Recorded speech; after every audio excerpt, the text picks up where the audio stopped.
Hello guys, good morning to all of you and welcome to my channel Monika Garg classes. आज का हमारा 7th principal है remuneration of employees. देखो, हम सबको पता है रेम्यूनरेशन का मतलब होता है कि जो एम्प्लॉयज़ हमारी ऑर्गेनाइजेशन में काम कर रहे हैं उनको उस काम के बदले में जो पे किया जाता है दैट इज़ देयर रेम्यूनरेशन। तो देखो, ये प्रिंसिपल क्या कहता है, हमारे हेनरी फ्योल कहते हैं कि जो आप रेम्यूनरेशन दे रहे हो एम्प्लॉय को वो क्या होनी चाहिए, फेयर एंड इक्विटेबल होनी चाहिए। क्या होनी चाहिए? Fair and equitable.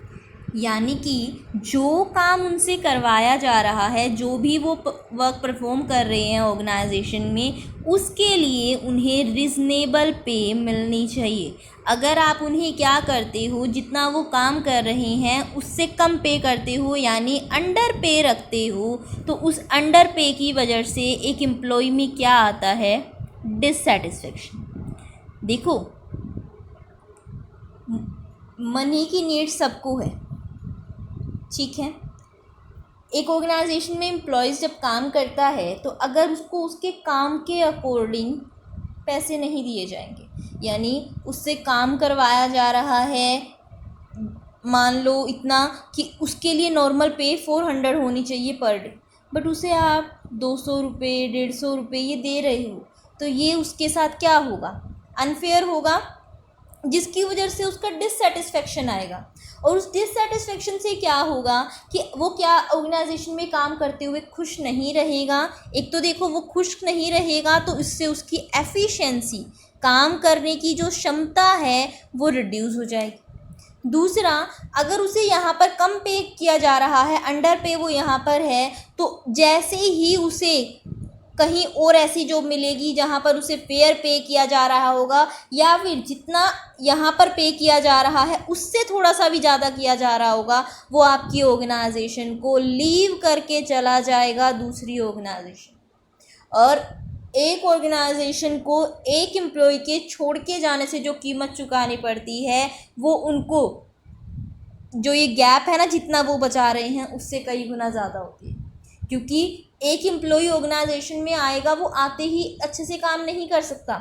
जब भी कोई एम्प्लॉय ऑर्गेनाइजेशन में आता है तो उसे चाहे काम पहले उसने उस टाइप की ऑर्गेनाइजेशन में किया भी हो, बट कभी भी दो ऑर्गेनाइजेशन सिमिलर वे में नहीं चलती। हर ऑर्गेनाइजेशन का काम करने का तरीका अपना अलग होता है, तो उसे सिखाना पड़ेगा, ऑर्गेनाइजेशन के अकॉर्डिंग ढालना पड़ेगा, तब जाकर वो काम करना स्टार्ट करता है। और वैसे भी उसको रिक्रूट करने में ही, रिक्रूटमेंट की जो प्रोसीजर होता है, सिलेक्शन करना, इंटरव्यू करना, इन सारी चीज़ों में भी बहुत ज़्यादा कॉस्ट इनकर होती है। तो एक ऑर्गेनाइजेशन से जब एम्प्लॉयज़ छोड़ के जाते हैं ना, तो उसकी कॉस्ट उसे मनी की फॉर्म में भी बहुत भुगतनी पड़ती है, और उसके साथ साथ उसकी रेपुटेशन पर भी फ़र्क पड़ता है। साथ में उसके जो पर्टिकुलर ऑर्गेनाइजेशन की ग्रोथ चल रही थी, जो चीज़ें दूसरे समझ चुके थे, उन चीज़ों पर भी फ़र्क पड़ता है। कॉम्पिटिटर आपके एम्प्लॉयज़ को बहुत जल्दी आपसे छीन के ले जाएगा अगर आप उन्हें अच्छे से पे नहीं कर रहे। तो हेनरी फ्योल कहते हैं कि एक एम्प्लॉय को हमेशा जितना वो काम कर रहा है उसके अकॉर्डिंग रिजनेबल पे दो। उसको कभी भी ऐसा ना हो कि उसकी जो पे है, जो उसको आप पे कर रही हो, वो क्या हो, उसके काम करने से कम हो। हमेशा उसके वर्क प्रपोर्शन में जो ज़्यादा काम कर रहा है उसे ज़्यादा पे करो, जो कम काम कर रहा है उसे कम पे करो। इससे क्या होगा? एम्प्लॉय का सेटिस्फेक्शन हाई होगा, उसे लगेगा कि अगर मैं मेहनत करता हूँ ज़्यादा तो मुझे ज़्यादा पे मिलती है। तो इससे क्या होगा? मोटिवेट होगा वो। बेसिकली आपको जो पेइंग सिस्टम है वो एफिशिएंसी से लिंक करना चाहिए, जिससे जो ज़्यादा काम करता है उन्हें ज़्यादा मिले। हर किसी को अपने एफर्ट्स के लिए पूरे पैसे मिलने चाहिए, तभी वो क्या होंगे? एम्प्लॉयज़ हमारे सेटिस्फाई होंगे।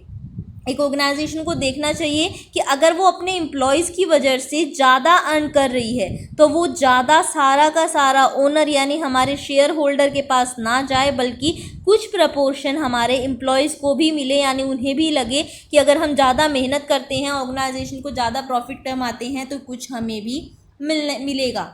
दूसरा, जो उनको पे किया जा रहा है वो एटलीस्ट ऐसा होना चाहिए जो क्या कर सके, उन्हें एक नॉर्मल लाइफ जीने में, यानी जो एक कॉस्ट ऑफ लिविंग है, जो उनके अकॉर्डिंग लाइफ जीने के लिए उनको जितने पैसे की ज़रूरत है, एटलीस्ट एक मिनिमम एवरेज लाइफ वो जी सकें, ऐसी पेमेंट आपको उन्हें करनी है। यानी जो गवर्नमेंट के एक्ट्स बताते हैं या फिर जो आपकी कॉस्ट ऑफ लिविंग है उनके अकॉर्डिंग, किसके according, cost of living, government की जो मिनिमम पे है, इसके साथ ऑर्गेनाइजेशन की जो कैपेबिलिटीज़ हैं, जितना वो अर्न कर रही है, उन सभी को ध्यान रखते हुए ही एम्प्लॉयज़ की पे डिसाइड करनी चाहिए। इंडस्ट्री के साथ भी आपने जो पे डिसाइड की है वो एवरेज सिमिलर होनी चाहिए, यानी आप बहुत ज़्यादा, यानी सेम टाइप की जो फर्म्स हैं जितना उस काम के लिए एम्प्लॉयज़ को पे कर रही हैं उसी के अकॉर्डिंग आप भी पे करो। बहुत ज़्यादा कम अगर आप उनसे पे करोगे तो आपके एम्प्लॉयज़ डिवोटेड बिल्कुल भी नहीं होंगे, कमिटेड बिल्कुल भी नहीं होंगे, और उनकी जो वर्क एफिशिएंसी है वो बहुत ही कम होगी। यानी शॉर्ट में हम कह सकते हैं कि रेमुनरेशन ऑफ एम्प्लॉय कहता है कि एम्प्लॉयज़ को अच्छे से पे करोगे तो वो काम के लिए डिवोटेड होंगे, मोटिवेटेड होंगे, उनका मोरल बहुत ज़्यादा हाई होगा, और ओवरऑल वो ऑर्गेनाइजेशन को ज़्यादा फ़ायदा देंगे, चाहे थोड़ा सा कॉस्ट एक्स्ट्रा क्यों ना हो जाए। नो डाउट ऑर्गेनाइजेशन को अपनी पेइंग कैपेसिटी देखनी पड़ेगी कि उसके पास कितना है देने के लिए, बट अपनी कैपेबिलिटी को ध्यान में रखते हुए उस एम्प्लॉयज़ को कभी भी अंडर पे नहीं रखना चाहिए। अगर वो ज़्यादा काम करते हैं तो उनको उसके अकॉर्डिंग पे मिलनी चाहिए, तभी ऑर्गेनाइजेशन अच्छे से रन कर पाएगी। अब बात आती है कि अगर फेयर रेमुनरेशन एम्प्लॉयज़ को दी जा रही है तो उसके पॉजिटिव इफ़ेक्ट्स क्या होंगे। देखो, अच्छे से पे करने के बहुत सारे फ़ायदे मिलते हैं ऑर्गेनाइजेशन को। सबसे पहला है कॉन्जिनल एनवायरनमेंट, यानी ऑर्गेनाइजेशन का जो एटमॉस्फेयर है वो बहुत ही अच्छा रहेगा। Good relation between superior and subordinate, यानी जो वर्कर्स हैं हमारे और जो हमारी मैनेजमेंट है उनके बीच के जो रिलेशन है वो हेल्दी रिलेशनशिप होंगे क्योंकि एम्प्लॉय सेटिस्फाई हैं। थर्डली, जो ऑर्गेनाइजेशन है वो आराम से चल सकेगी, यानी स्मूथली वर्क कर पाएगी, smoothly working of organisation.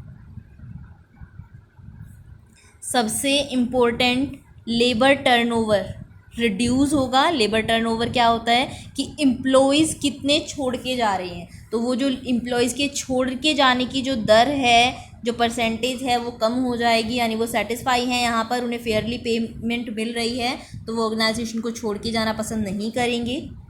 Satisfy होंगे हमारे एम्प्लॉय, सेटिस्फेक्शन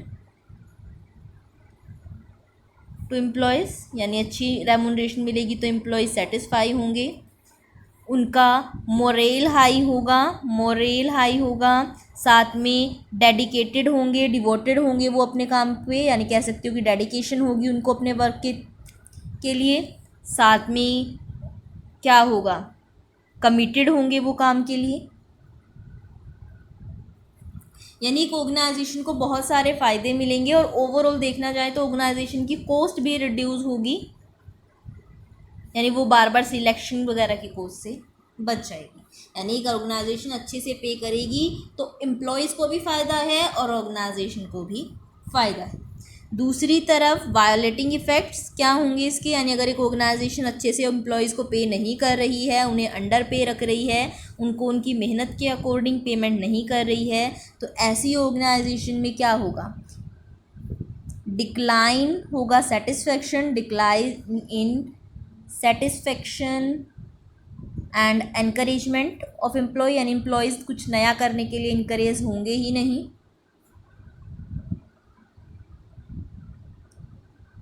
एनकरेजमेंट होगा तो किस चीज़ का होगा, डिसऑनेस्टी का। देखो, ज़रूरत इंसान से हम कहते हैं कि बहुत कुछ करवा देती है, तो यहाँ पर अगर एम्प्लॉय को इतनी भी पेमेंट नहीं कर रही है ऑर्गेनाइजेशन कि वो अच्छे से अपनी लाइफ को जी सके, तो ऑब्वियस सी बात है फिर वो गलत तरीके देखेगा, यानी डिसऑनेस्टी को प्रेफरेंस दे रही है अच्छे से पे ना करना। लेबर टर्नओवर इंक्रीज़ हो जाएगा, लेबर टर्नओवर इंक्रीजेस। इसके साथ साथ ऑर्गेनाइजेशन जो है अच्छे से वर्क नहीं कर पाएगी, hindrance in working of organisation, in working of organisation. Unhealthy relation between superior and subordinate, sorry, unhealthy relation between workers and management, यानी जो जो फ़ायदे मिल रही थी उसके ठीक अपोजिट यहाँ पर हो जाएगा। ना हमारा एम्प्लॉय मोटिवेटेड होगा, ना वो काम के लिए कमिटेड होगा, उसे कोई ज़्यादा फ़र्क नहीं पड़ेगा कि ऑर्गेनाइजेशन गोल अचीव कर रही है नहीं कर रही है, क्योंकि वो खुद सेटिस्फाई नहीं है। अगर हमें ये लगता है कि ऑर्गेनाइजेशन हमारे लिए कुछ कर रही है तो हम भी उसके लिए कुछ करें। वो फीलिंग तभी होगी जब उनके लिए ऑर्गेनाइजेशन रियल में कुछ करे। अगर वो ज़्यादा, मान लो एक ऑर्गेनाइजेशन का नॉर्मल प्रॉफिट होता था 100 करोड़, एम्प्लॉयज़ के हार्डवर्क की वजह से उसे 120 करोड़ का हो जाता है, और वो 20 करोड़ जो एक्स्ट्रा हुआ है उसका कुछ भी शेयर एम्प्लॉय को नहीं देती है। तो एम्प्लॉय सोचेंगे कि हमें क्या ज़रूरत है एक्स्ट्रा मेहनत करने की, ऑर्गेनाइजेशन को फ़ायदा ज़्यादा कराने की, हमें तो कुछ मिला ही नहीं। तो वो अगली बार 120 करोड़ तक जाएगा ही नहीं, वो 100 करोड़ पे ही अटक के रह जाएगा। तो अच्छे से पे करना, उनकी मेहनत के लिए पे करना ऑर्गेनाइजेशन को ऑलवेज सक्सेस की तरफ लेके जाएगा। यानी चाहे एक बार आप कह रहे हो कि ज़्यादा पे करने, एक बार सोचने जाए तो ज़्यादा पे कर रही हैं, बट वो ज़्यादा पे करना ओवरऑल ऑर्गेनाइजेशन की कॉस्ट को रिड्यूस करता है। आई होप आपको समझ में आया होगा। अगर वीडियो समझ में आई हो तो वीडियो को लाइक और चैनल को सब्सक्राइब करना बिल्कुल मत भूलना, और अपने फ्रेंड्स के साथ इसे शेयर ज़रूर करना। Thank you very much. जल्दी मिलेंगे नेक्स्ट प्रिंसिपल के साथ।